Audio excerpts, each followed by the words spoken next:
بسم اللہ الرحمن الرحیم۔ السلام علیکم ورحمۃ اللہ۔ Army chief general Asim Munir کے متعلق امریکی اخبار نے بہت بڑا دعویٰ کیا اور ان کو ایک بہت بڑا ٹائٹل اور خطاب اور لقب دیا جو کہ آئرن مین کا ہے۔ اور آئرن مین کا جو لقب اور title army chief general Asim Munir کو دیا گیا ہے وہ آج کے حالات میں بالکل ٹھیک بیٹھتا ہے۔ آج کے حالات میں جہاں پر پاکستان کے اوپر حملے کی دھمکیاں نریندر مودی کی جانب سے ہر روز دی جاتی ہیں کہ ہم حملہ کر دیں گے، ہم پاکستان کو چھوڑیں گے نہیں، پاکستان کو ہم پتھر کے زمانے میں پہنچا دیں گے، پاکستان کے اوپر ہم یہ حملہ کر دیں گے، وہ حملہ کر دیں گے، اور کبھی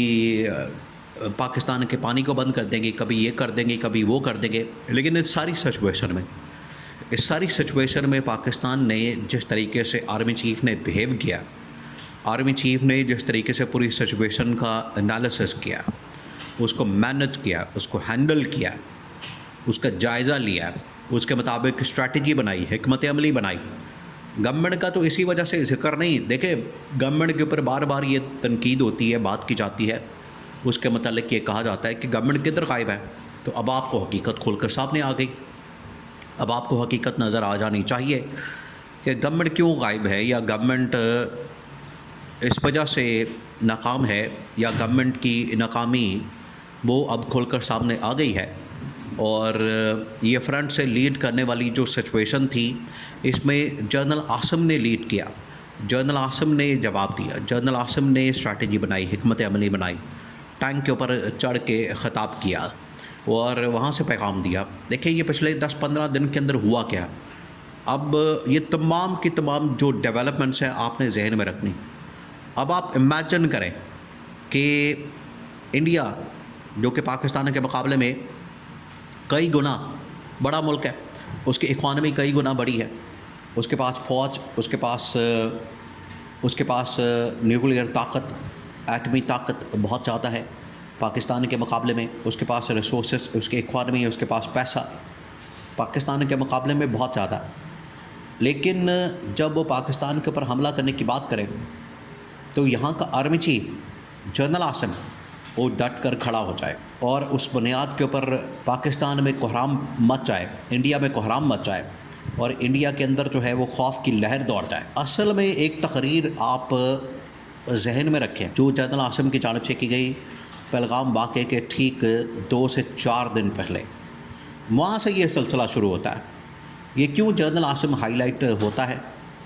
اور یہ ساری سچویشن پھر پیدا ہوتی ہے۔ جنرل عاصم کی جانب سے کنونشن سینٹر اسلام آباد میں ایک تقریر کی جاتی ہے جس کو ISPR باقاعدہ طور پر ریلیز کر دیتا ہے۔ اب اس تقریر کے اندر آرمی چیف نے 2 قومی نظریے کا ذکر کر دیا اور کہا کہ ہم انڈیا سے بالکل مختلف ہیں، انڈیا اور ہمارا کوئی جوڑ نہیں بنتا، اور یہی 2 قومی نظریے کی بنیاد تھی۔ اسی کی بنیاد کے اوپر ہمارے جو فور فادرز تھے، آباء و اجداد، انہوں نے محنت کی، انہوں نے اپنا خون پسینہ دیا اور پاکستان کا وطن حاصل کیا۔ یہ وہ ساری تھیوری تھی جو کہ جنرل عاصم نے ہائی لائٹ کی۔ اب 2-4 دن بعد واقعہ ہوتا ہے اور یہ سارا ملبہ گرا دیا جاتا ہے جنرل عاصم کے اوپر کہ انہوں نے یہ سب کچھ کیا۔ پھر ایک پورا پروپیگنڈا اور پورا ایک بیانیہ پاکستان کے خلاف، پاکستان کی فوج کے خلاف، پاکستان کے آرمی چیف کے خلاف وہ گھڑا جاتا ہے، اس کا بار بار ذکر کیا جاتا ہے، انٹرنیشنلی اس کے اوپر بیانیہ بنایا جاتا ہے، اور انڈیا، اس کا جو میڈیا ہے اور اس کی جو حکومت ہے وہ پاکستان کے خلاف زہر اگلنا شروع کر دیتی ہے۔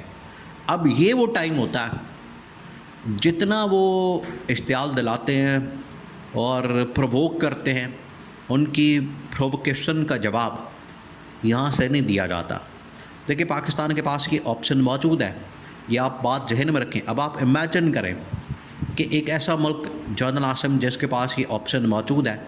وہ پاکستان نے اس چیز کے اوپر سائن نہیں کیے ہوئے، پاکستان کی فوج نے اس بات کے اوپر سائن نہیں کیے ہوئے کہ ہم حملہ نہیں کریں گے۔ پہلا حملہ ہمارے پاس یہ فرسٹ اسٹرائک والی آپشن موجود ہے کہ اگر ہمیں خطرہ محسوس ہو تو ہم فرسٹ اسٹرائک کر سکتے ہیں۔ تو انڈیا نے تو مکمل طور پر ٹریپ کر لیا پاکستان کو، انڈیا نے تو مکمل طور پر پاکستان کو اس حوالے سے ٹریپ کیا کہ کسی طرح سے جنرل عاصم انڈیا کے اوپر حملہ کرتے ہیں۔ لیکن جنرل عاصم نے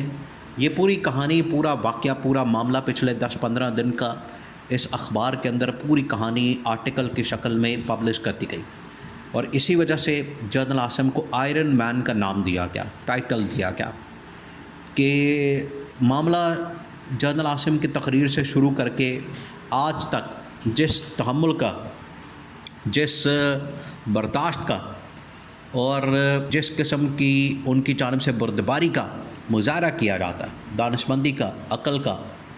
اگر ان کی جگہ کوئی اور ہوتا تو کافی دیر سے حملہ کر چکا ہوتا انڈیا کے اوپر، لیکن جنرل عاصم نے ریسٹرین شو کیا، انہوں نے پراپر ایک حکمت عملی بنائی۔ اب اس دوران انہوں نے کیا کیا؟ انہوں نے بارڈر کا دورہ کیا، انہوں نے کشمیر کا دورہ کیا، انہوں نے سرحدوں کے اوپر جا کے فوجیوں کا حوصلہ بڑھایا، انہوں نے ٹلا رینج کا دورہ کیا جہاں پر ایکسرسائز شروع کر دی گئی، وہاں پر ٹینک، توپیں،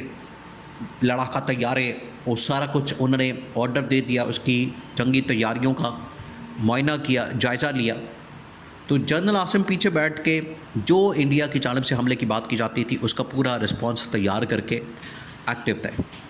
جنرل عاصم نے بتا دیا تھا وہاں پر جو ملاقاتیں ہوتی ہیں، نریندر مودی کرتا ہے ڈیفنس منسٹر کے ساتھ، اجیت ڈوبل کے ساتھ، یا کسی کے ساتھ، یا فلانے کے ساتھ، یا فلانے کے ساتھ، اس کی پریس ریلیز اور باقاعدہ ایک دھمکیاں میں اس پہ پیغام، لیکن یہاں پر صرف ایک سلامتی کونسل کی میٹنگ ہوئی، سلامتی کمیٹی کی۔ اس کے بعد جتنی ملاقاتیں ہوئی ہیں آج تک، جتنی بھی ملاقاتیں ہوئی ہیں، وہ تمام کی تمام بڑی خفیہ طریقے سے، بڑی سیکرٹ لیول پر GHQ کے اندر تمام کی تمام ملاقاتیں ہوئی ہیں، اور جنرل عاصم اس کو ہیڈ کرتے ہیں۔ اسی دوران ہی ان کی جانب سے بیک ڈور چینل کے اوپر نیگوشیٹ کرنے کے لیے DGISI کو نیشنل سیکورٹی ایڈوائزر بنا دیا جاتا ہے۔ تو یہ وہ تمام ڈیولپمنٹس بڑی خاموشی کے ساتھ،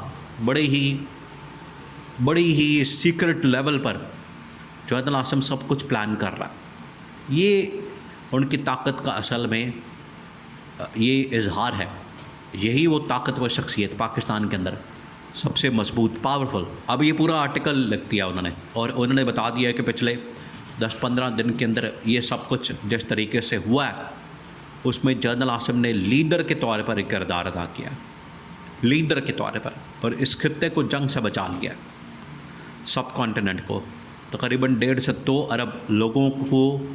جنگ سے بچا لیا، مرنے سے بچا لیا، اور جس طاقت کا مظاہرہ کیا کہ آئرن مین سے کم۔